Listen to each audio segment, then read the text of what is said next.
Deputy commissioner Lahore ने 6 ता 8 फरवरी को होने वाली पतंगबाजी फेस्टिवल का ज़ाब्ता अखलाक जारी कर दिया। जिले इंतजामिया, पुलिस और मुतल्लिका महकमों को हिफाजती गाइडलाइंस पर अमल दरामद का हुक्म। ज़ाब्ता अखलाक का इतलाक लाहौर भर के तमाम मुकामात बशमूल इमारतों और छतों पर होगा। पतंगबाजी एक्ट और सेफ्टी रूल्स की खिलाफवर्जी पर सख्त कानूनी कार्रवाई होगी।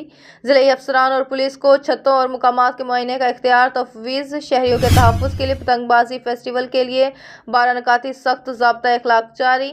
खतरनाक डोर और हवाई फायरिंग के खिलाफ जीरो टॉलरेंस पॉलिसी अपनाई जाए।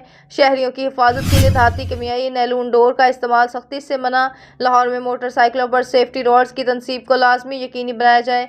हवाई फायरिंग और अवामी सुकून में खलल डालने वाले साउंड सिस्टम पर पाबंदी आयद होगी। एयरपोर्ट और हसास तनसीबात के करीब पतंगबाजी की हरगिज़ इजाज़त नहीं होगी। छतों के मालकान हिफाजती इंतजामात और किसी भी हादसे की ज़ाती जिम्मेदार होंगे। पतंगबाजी के लिए गैर महफूज छतों के इस्तेमाल पर सख्ती से पाबंद आयद है। सकाफती त्यौहार को महफूज बनाने के लिए तमाम तर वसाइल बरोए कार लाएंगे। खतरनाक डोर की खरीदो फरोख्त पर पाबंदी पर सख्ती से अमल दरामद करवाया जाएगा। कानून शिकन अनासर के खिलाफ फौरी FIR और सख्त कार्रवाई होगी।